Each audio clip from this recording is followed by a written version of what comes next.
The Jewellery Quarter is an area of Birmingham, England. Situated in the south of the Hockley area of the city centre, there is a population of around 3,000 people in a 1.07 square kilometre area. The Jewellery Quarter is Europe's largest concentration of businesses involved in the jewellery trade, which produces 40% of all the jewellery made in the UK. It is also home to the world's largest Assay Office, which hallmarks around 12 million items a year. Historically, the Jewellery Quarter has been the birthplace of many pioneering advancements in industrial technology. At its peak in the early 1900s, the Jewellery Quarter employed over 30,000 people. However, due to foreign competition and lack of demand, the industry declined throughout the 20th century. The area is now being transformed into an urban village and hub for creative businesses whilst maintaining its urban fabric. Its historical importance has led to numerous conservation schemes, and it is an anchor point of the European route of industrial heritage. History. Origins. A survey of 1553 named one of the first goldsmiths of Birmingham, Roger Pemberton. During the 18th and 19th centuries, Birmingham prospered from the Industrial Revolution and developed into a large industrial town, manufacturing a vast range of products, often from various metals.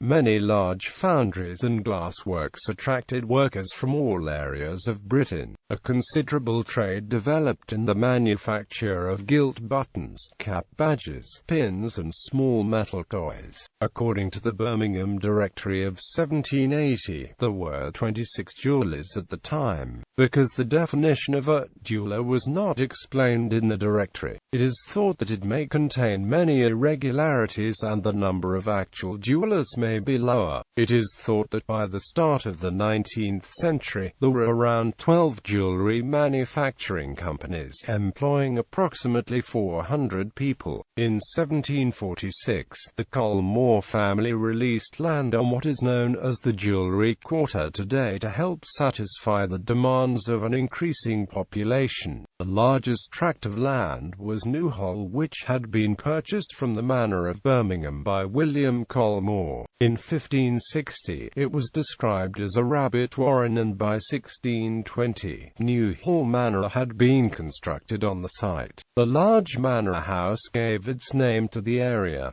By 1746, the Culmore family had moved out and let the manor to tenants. Beyond this, there were enclosed fields leading to Birmingham Heath. Sand pits were located on Hockley Hill, and the product of these pits was used for moulds which were used in the local metal casting industry. The area was crossed by 3 roads. The road from Wednesbury and Wolverhampton, which now consists of Constitution Hill, Greathampton Street and Hockley Hill, was turnpiked in 1727.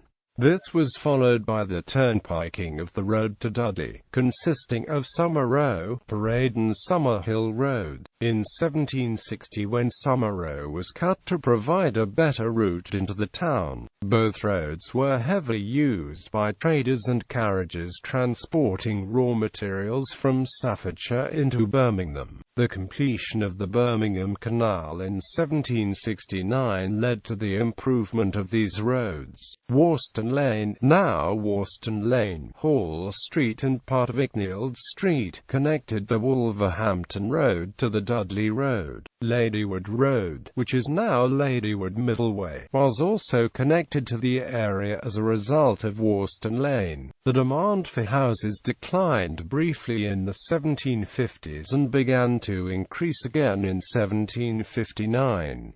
Additional streets were laid out between Culmore Row and the Great Charles Street Queensway area in the 1760s. The plots in the Great Charles Street area were first let in 1760.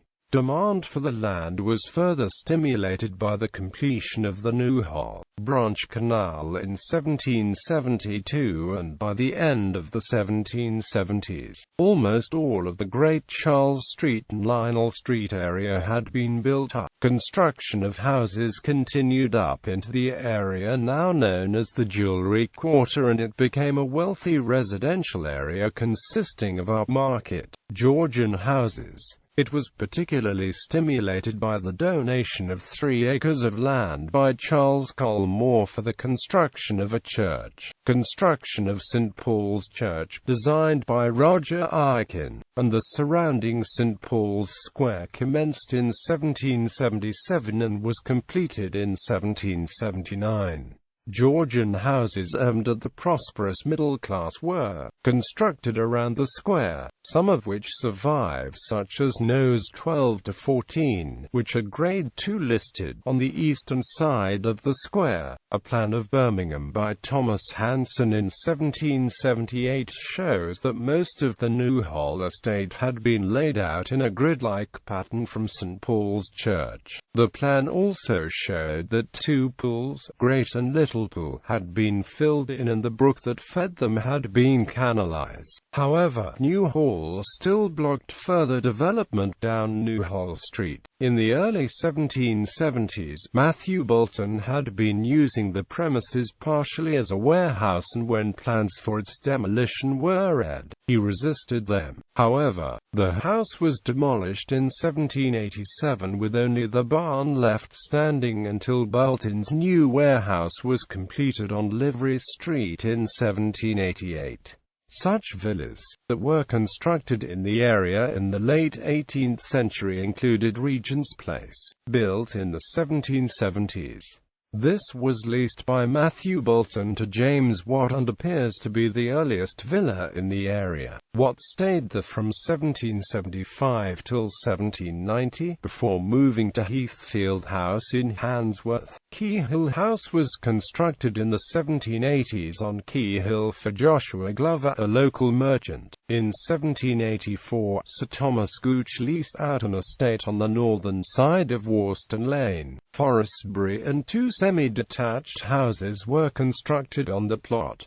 These houses were occupied by the owners of the brewery, on land owned by Samuel Lloyd and Edward Harford on the northeast side of Great Hampton Street. Houses were constructed from the late 1780s. The land had been owned by Richard Parkes, an ironmaster from Wednesbury, from 1713 until it was passed to Lloyd and Harford. In 1750, Henry Carver purchased land on Summer Hill, and in 1790 construction of a terrace of 15 houses commenced. Despite the residential composition of the area, manufacturing businesses were starting to establish a presence there. The growth of industry into this area was aided by the establishment of the Birmingham Assay Office in 1773, which was petitioned for by Bolton and other industrialists. The Birmingham and Fazeley Canal was constructed through the south of the area and was completed in 1789, providing a better form of transportation for goods manufactured in the area and the delivery of materials to the area. Upon the completion of the canal, New Hull Street was extended towards it. As the middle classes moved out the area, large factories and workshops were constructed in the place for the goldsmiths and silversmiths. The main gold products being produced at the time were keys, seals and watch chains, while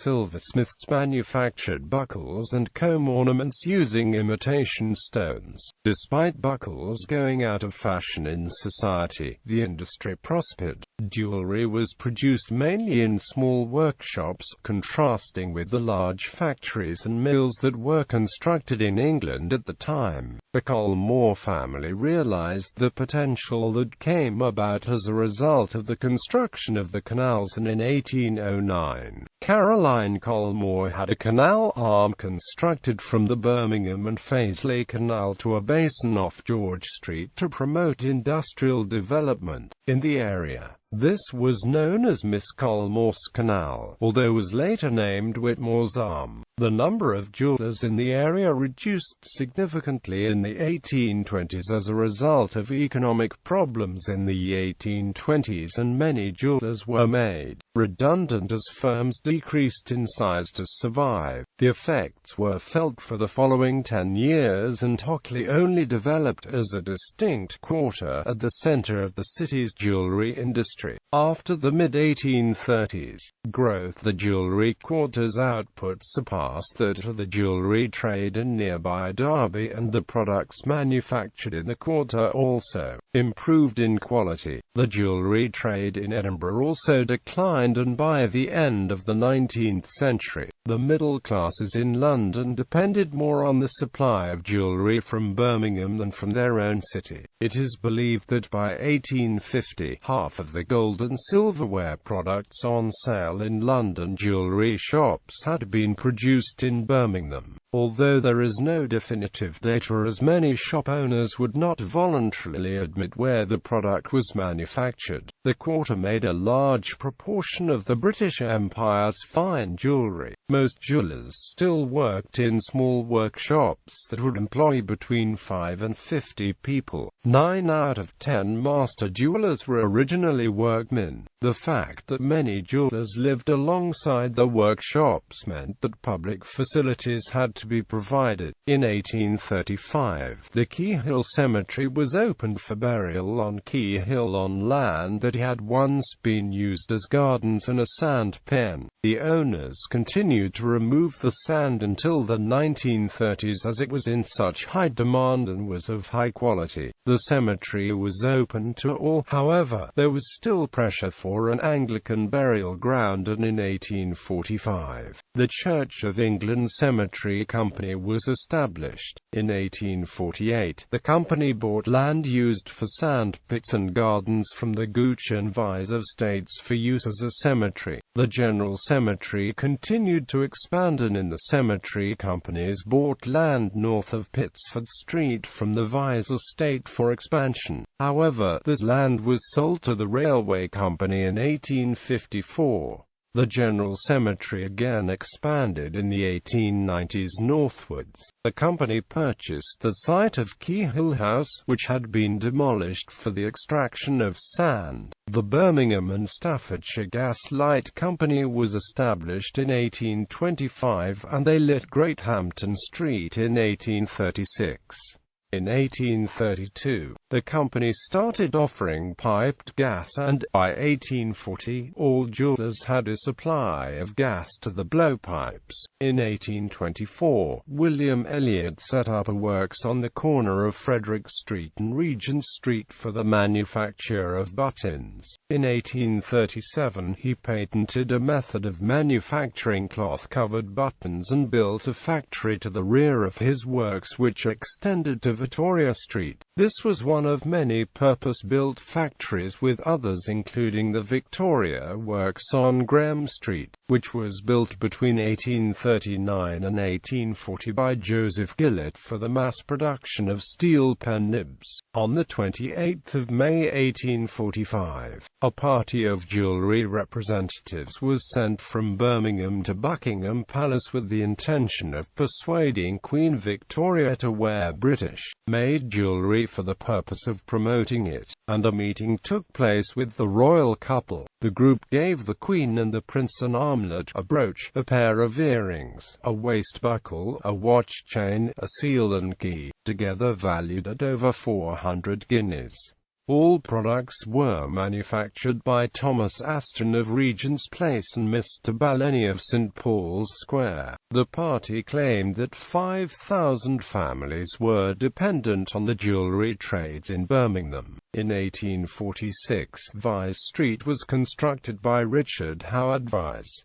Hilton Street was then cut to the north. Branston, Spencer and Hockley Street were all extended from the Inger estate to Vise Street and Pittsford Street on the Vise estate. This layout was intended to produce as many building plots as possible. By the mid-19th century, the jewellery trade was considered the most lucrative in the city, with jewellers being some of the best-paid workers in the city. There were also more people employed in the trade than any other in the city. Boys were given apprenticeships at the age of 14 and earned 4 shillings on average. This would increase annually until they were 21, where would work from 8 a.m. till 7 p.m. Although it was common for jewelers to work overtime, apprentices generally did not require any qualifications, but style became a study within the industry, and one jeweler's firm required all apprentices to attend the Birmingham School of Art. Families generally were not employed in the trade due to the cleanliness and careful manipulations needed in the crafting of certain pieces. Most families earned income as a result of the trade by producing leather or paper boxes, which were used extensively by jewelers to protect finishes articles.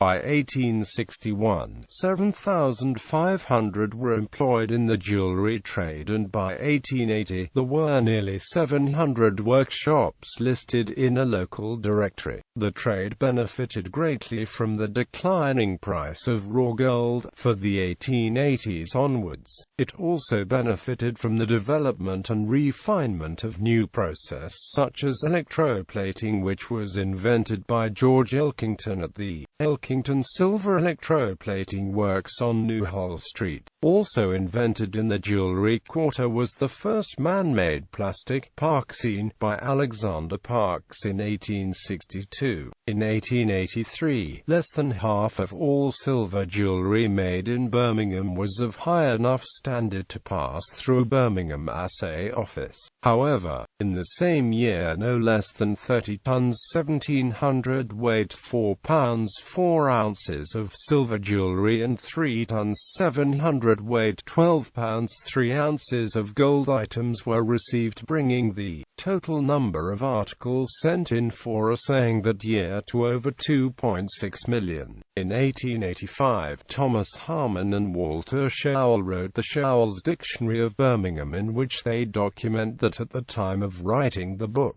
the trade was experiencing a downturn in business and that thousands of workers were surviving on part-time hours, with many finding themselves unemployed. This depression was felt nationwide and lasted throughout the 1880s. Many manufacturers went out of business during that period, and showed to manufacturers after a long period of growth and prosperity that the trade was susceptible to economic problems. Recovery following the economic problems. Traders and jewelers in the Jewellery Quarter created numerous initiatives for the area, such as the establishment of the Birmingham Jewellers and Silversmiths Association in 1887. Also, in 1890, a School of Jewellery and Silversmithing was established in a converted factory on Victoria Street as a branch of the School of Art. Moving into the 20th century, the Jewellery Quarter benefited from the actions of the initiatives set up for jewelers, and the industry grew to a size it had not witnessed. It reached a peak in 1914 with over 20,000 people being employed in the trade in the area. The supplies of precious stones, tools and packaging also benefited. Throughout the growth, the Jewellery Quarter maintained its composition of small workshops, with the larger factories being located on the northern fringe, producing lower quality jewellery. The lack of space meant that courts of workers' properties were being taken up by business owners to expand their businesses. The Jewellery Quarter continued to thrive through World War I as demand for military buttons, badges and medals increased. However, at the end of the war, the demand plummeted, and the jewelers also witnessed a change in fashion in society. Downturn and redevelopment. The demand for the products manufactured in the Jewellery Quarter peaked in 1920 and a steady decline started. The quarter was hard hit by the Great Depression and struggled to recover after. Some companies constructed large factories as they tried to diversify their businesses. In World War II, manufacture turned again to munitions, and this led to the Jewellery Quarter becoming a target of bombing raids by the Luftwaffe in the Birmingham Blitz. Like the rest of Birmingham, this brought a lot of damage to the Jewellery Quarter. St. Paul's Church was damaged and was repaired between 1949 and 1951 to a design by J.B. Serman. In November 1940, Thomas Walker plc's 1934 factory in St. Paul's Square was destroyed but rebuilt 18 months later. In 1943, the Birmingham Jewellers and Silversmiths Association created a committee to discuss the regeneration of the industry in the quarter, as many of the buildings were considered inappropriate for use. It was proposed by the BJSA in 1945 for the redevelopment of the area into flatted factories. Despite being accepted, the plan was not implemented. Following the war, the quarter witnessed a slight recovery, which was again hindered by the lack of space. In 1948, it was reported that the larger factories on the northern fringe of the quarter were experiencing a decline in manufacturing, whilst those in the center were witnessing the opposite. Larger firms moved out of the area in the 1950s and 1960s to new sites elsewhere in the city. Some development did take place, such as the clearing of court housing around Pope Street, Carver Street and Camden Street. A city council survey in 1953 concluded that 23 acres of land was beyond repair. In 1956, the council produced their own plans for the redevelopment of the area to consolidate non-industrial activities such as retail into well-defined areas. However, they were met with opposition as they took no consideration of the importance of the small tradesmen that were vital to the area. In 1960, Sir Richard Vyse produced a plan for his Hockley estate. However, he died before the plan could be carried out. In 1963, the council agreed to buy the freehold of 14.5 acres of the Vyse estate for £650,000.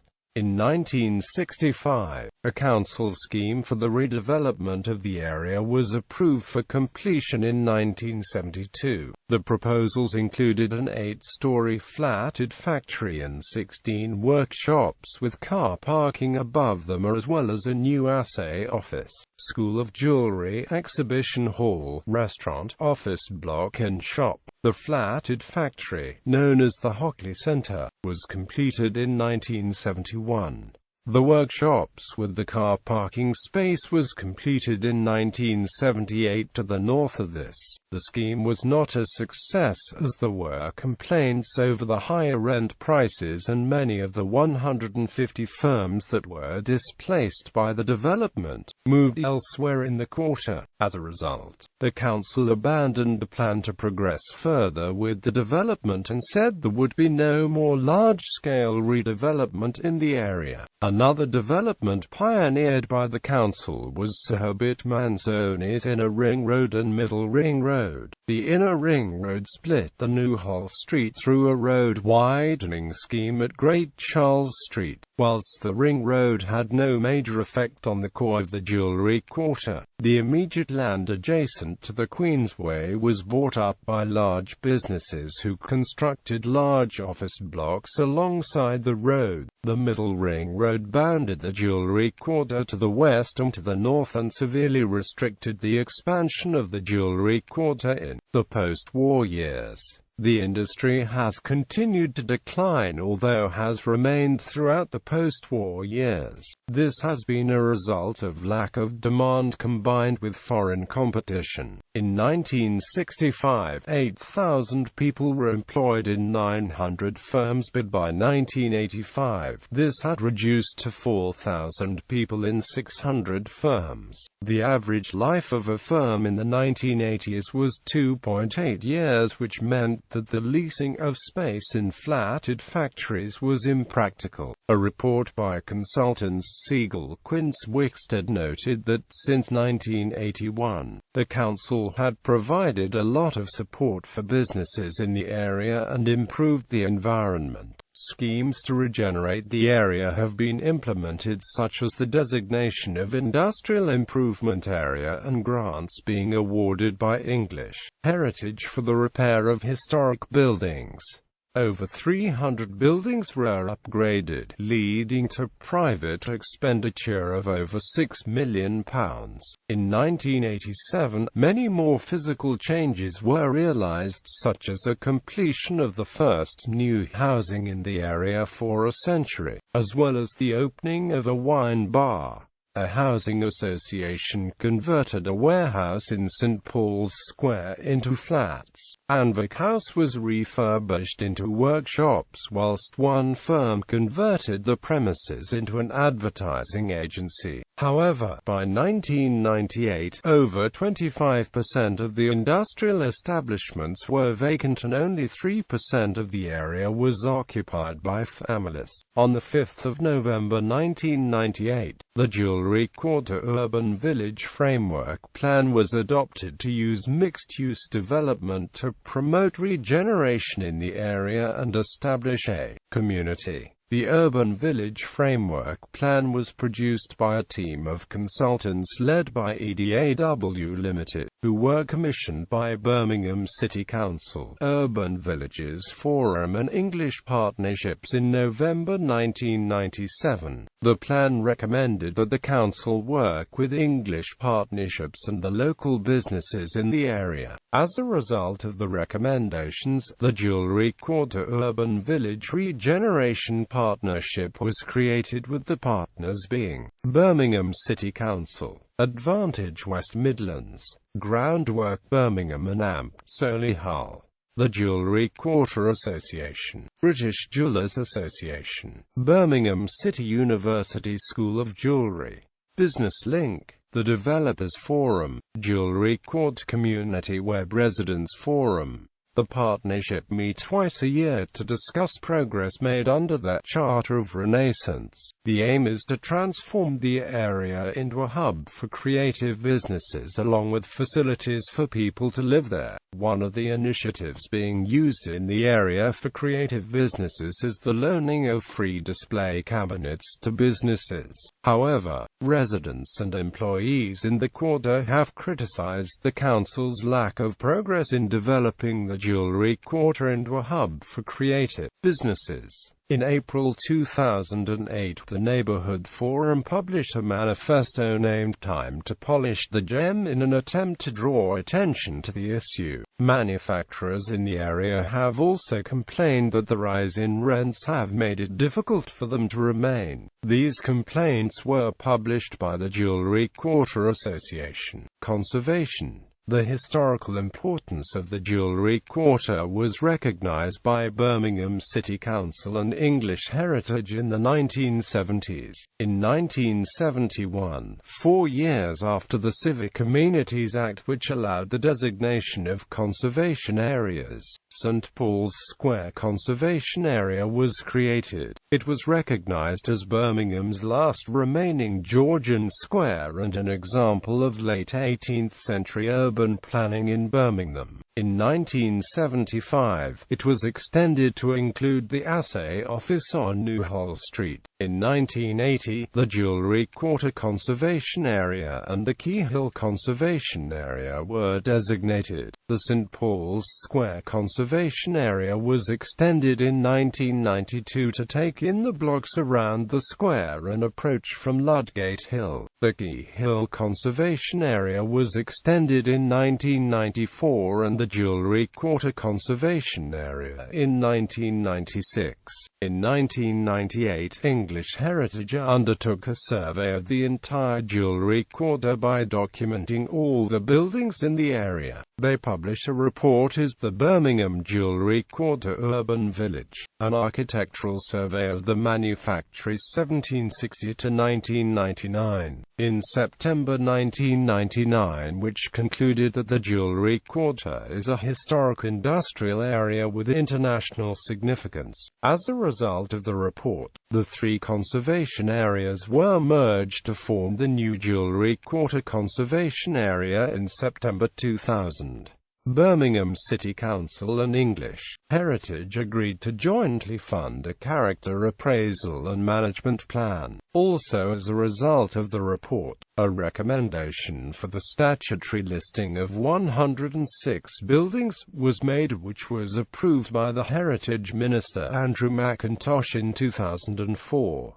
Two were Grade 2 * listed, while the remaining 104 received Grade 2 listed status. In 2000, Sir Neil Cossons announced that the Newman Brothers Coffin Furniture Factory would be given Grade 2 * listed status. The coffin factory was a candidate in restoration, however did not receive enough votes to enter into the finals. The coffin factory was purchased by Advantage West Midlands in April 2003, and plans are being made to convert it into a museum, paid for by refurbishing part of the building into offices and letting it out tenants. As of the 28th of October 2014, Newman Brothers Coffin Furniture Factory opened as a museum under the Birmingham Conservation Trust and was renamed Newman Brothers at the Coffin Works. In January 2008, a council report recommended plans to submit a bid for the Jewellery Quarter to receive World Heritage Site status.